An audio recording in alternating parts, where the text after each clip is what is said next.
What's good, y'all? It's your boy Coach and back with another video, and today is going to be your official WWE SmackDown Live full show review and results for May 30th, 2018. Thank you guys so much for everything. This is going to be my thoughts on SmackDown Live. Was it a good show? Was it a bad show? Crap. Oof. The camera fell. Wait, let me see something. This is ridiculous. This is ridiculous. This is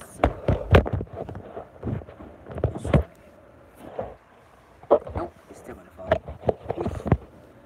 Oh my goodness, man. Technical issues, ladies and gentlemen. Uh, Crap, I can't get it to. Hey, stay, yo. Camera, can you stay? God. Hold on, guys. I can't get it to stay. I'm trying to review SmackDown and it does not want me to review SmackDown. Okay, come on. This is okay, can you stay? I want to see if you guys can see me, but I can back up. Yes, I'm probably going to back up. Oh, guys. Crap.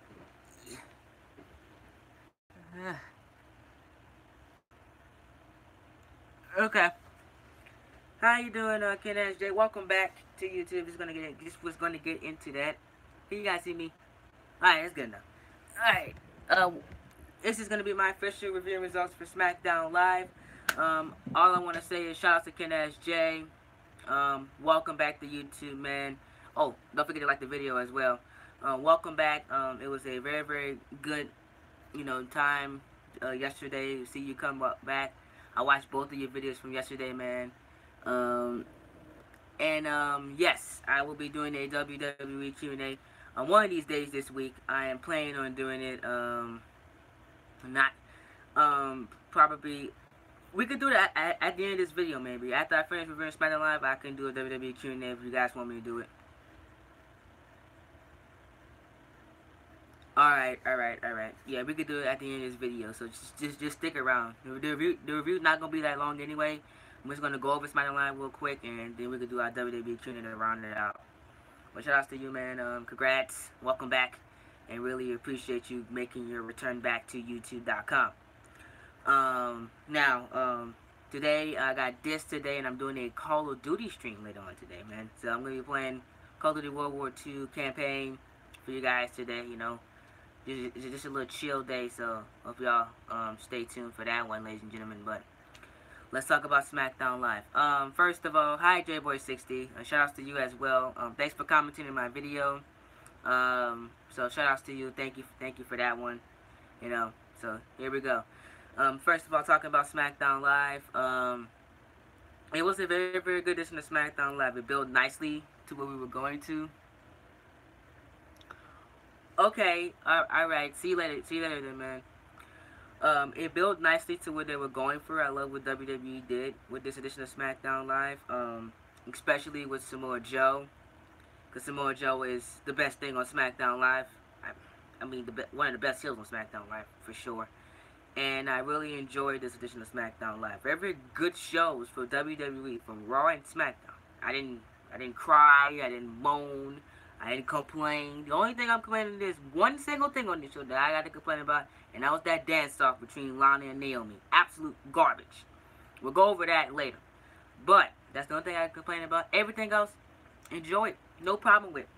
Everything else, match-wise, good. Everything else was spot on for this week for WWE. Loved everything about it. But here we go, guys. Talking about SmackDown Live. It kicked off, and the show immediately claimed. Samoa Joe. He kicked off the show. He's freaking awesome. He's Joe. He immediately claimed that he will win the Money in the Bank briefcase and create an anxiety and fear across SmackDown.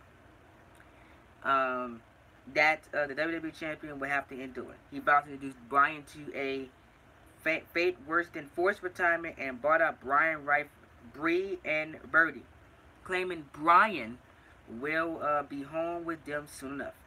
Bryan appeared and threatened to break Joe's legs if he mentioned his family again. Big Cass interrupted proceedings and had a reveal for fans. You can say revelation They say as well. The advertisement between Bryan and Joe would not take place tonight. The dream match did not happen. No dream match. Instead, it will be Joe versus Cass when the big man is medically cleared, and he will be cleared soon. He eventually laid out both Joe and Bryan with shots in front of the Money in the Bank briefcase and stood tall, leaving Bryan and Joe in the middle of the ring. So, very, very good segment here. So that says that Big Cass is not injured and he's coming back to television. But then again, why did WWE do a injury angle last week and made Bryan look strong? That makes no sense, but you know, whatever with this company. Just whatever. Then we had Ty Dillinger versus Shinsuke Nakamura. This built nicely to Money in the Bank here between these two, as the King of Strong Style was able to get the victory over Ty Dillinger. They had the product of Twitter war of words. That's the reason why this match happened to be, is because a war of words from Twitter.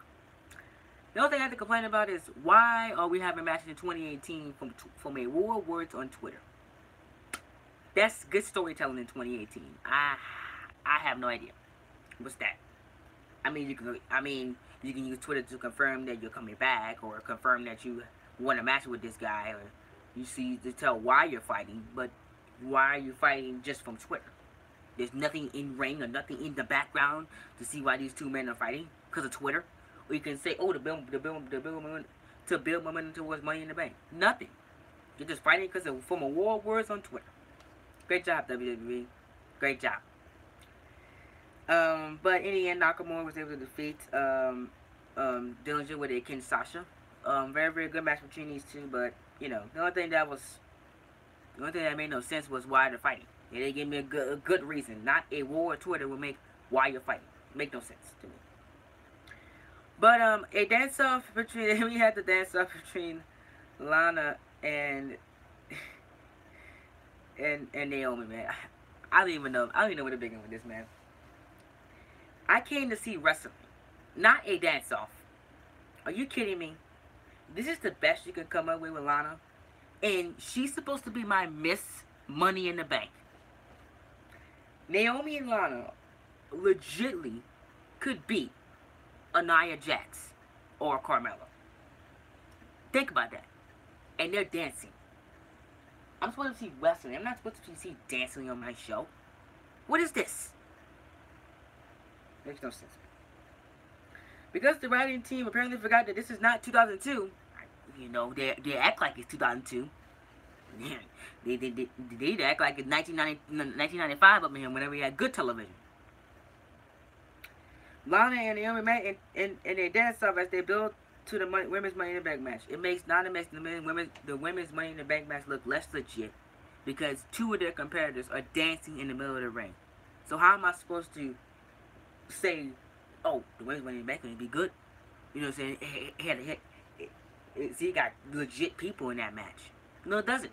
Because two of them are dancing in the middle of the ring. Are you kidding me? I know it fits Naomi's character because I know. Now, people are going to be like, oh, well, coach, and it fits Naomi's character. Yes, I know. But still, it doesn't fit Lana's character.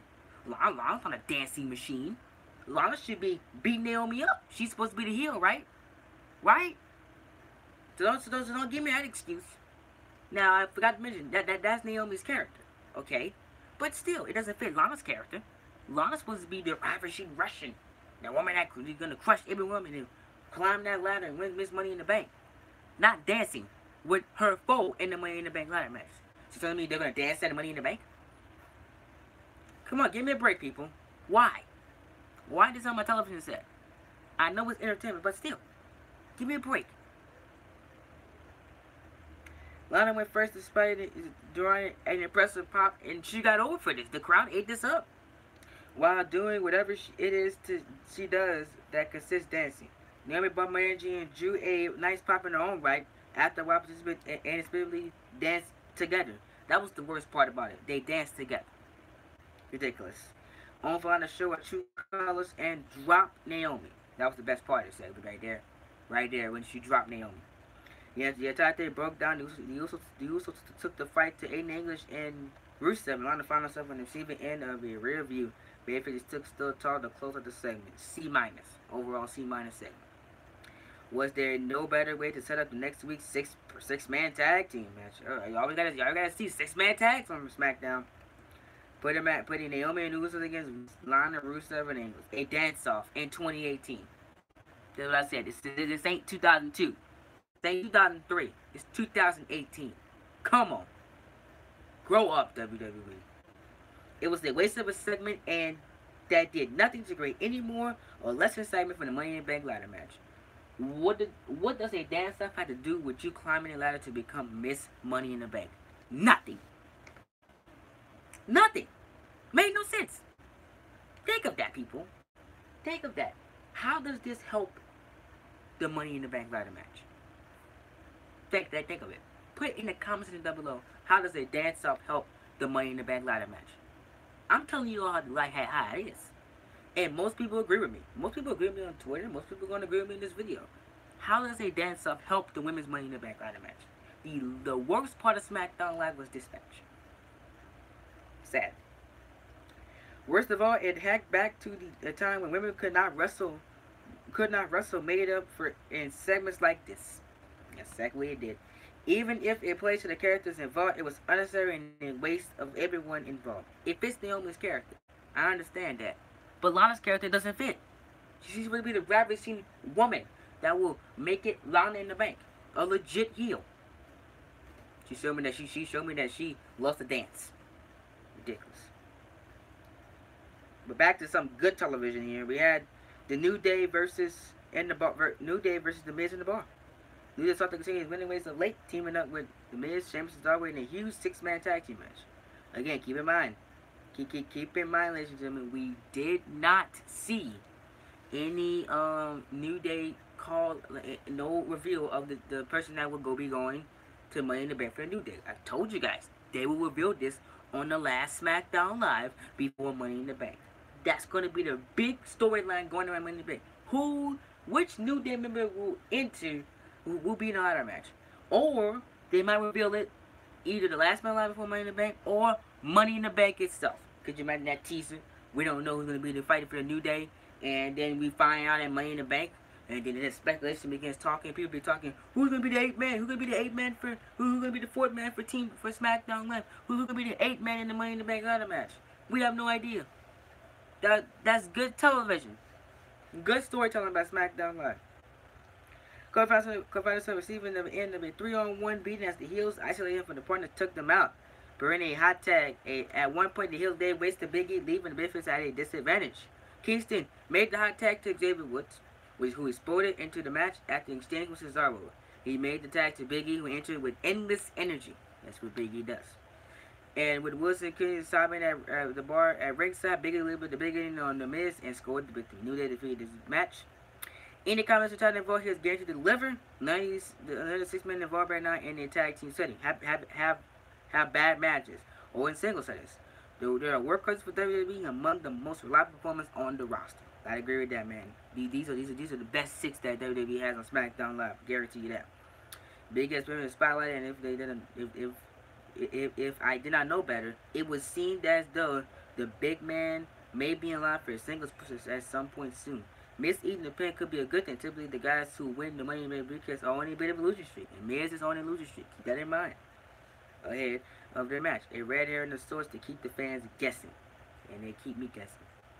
And we had Asuka versus Mandy Rose. It was just a Asuka butt whooping right here. Carmelo's on the commentary team. Asuka defeated Mandy Rose to as Carmella went face to face with Asuka, raising the title high overhead.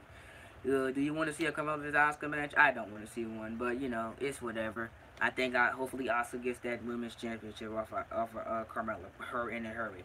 Corey Graves unabashedly throwing his support behind Mandy, strengthening Asuka and enhanced Rose's credibility. It was a match that existed to exist, and the stare-down between Asuka and Carmella was more awkward than engaging. Not exactly the intention. It is what it is, guys. That's all it is. It's just a match to give Asuka some momentum. We had the main event of the evening. It was Daniel Bryan versus Samoa Joe versus Big Cass. Joe and Bryan started the match a Powerhouse of Fire. They teamed up to stomp on Cass in the corner, visioning the assault that left them laying at the top of the show. The line was short-lived as Joe turned on Bryan only to pay for it moments later when the popular babyface executed a suicide dive that left both heels reeling heading into the break. The fight continued, Cass earning control into the final break of the night. Joe fought back and landed a series of chops, but Cass cut him off, continuing to keep Bryan and Joe at bay. Bryan blasted into the match, chopping his larger opponents down to size with a series of strikes. He connected with a missile dropkick to Cass, laying the much taller opponent out before kicking up and engaging the audience in yes chants. The winning knee flattered Cass, but Joe grabbed Bryan in the Coquilla clutch. Bryan tried to fight out, but faded, leaving the referee no choice to call for the bell. Samoa Submission Machine was proud of himself following the victory, while Cass waited in the ring like a lion to pounce. Fumbling, he obliterated Bryan with the big boot and still taught to close the show. So basically all this did was give Samoa Joe to the Money in the Bank, which I think was the best option of all the three here. And then now we can have a Big Cass versus Daniel Bryan match, which was originally scheduled to take place. It looks like Big Cass is not injured, and it looked like it was a injury angle.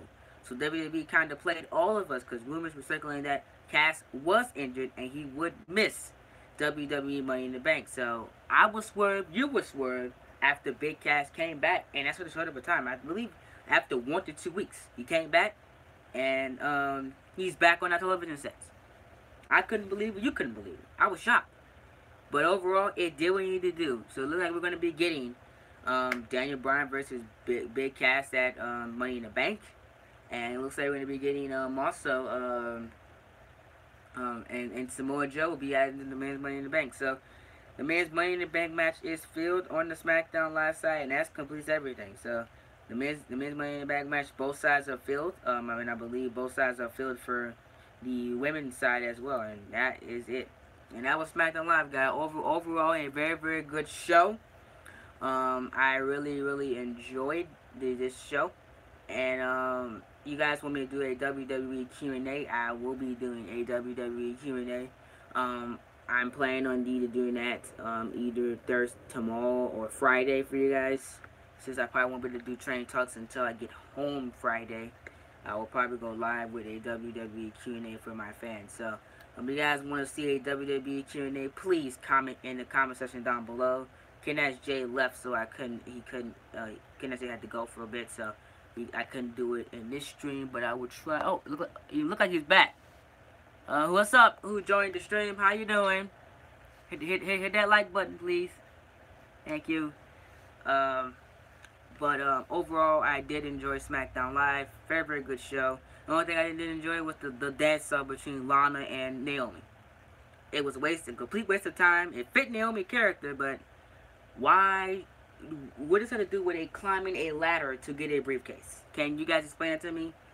I want somebody to explain to me how does a dance-off have to do with climbing a ladder to get a briefcase? If you guys can explain that to me, well then, okay, it makes sense. If you can't, it didn't make any sense, and it was a waste of my time, which I didn't even watch. I said skip, went by my business. But thank you so much. Hit that like button, please, ladies and gentlemen. I'm really appreciate the support you guys have been showing me over the past couple of weeks. And you know, I really thank everybody for the consistent support which you guys show on a daily basis. Thank you so much. Please hit that like button, subscribe, share it all around to your friends. I keep forgetting to say that because let them know about the phenomenal crew. Let them know about Cold Drain. Share all around to your friends. And if you all did enjoy this review, let me know in the comment section down below. What are your thoughts on Monday night? SmackDown Live. Tell me in the comment section down below. And I'm going to see you guys for Call of Duty World War II Campaign Walkthrough Part Number 1. As we're going to be playing Call of Duty for the first time ever on this channel. I'm out of here. Peace.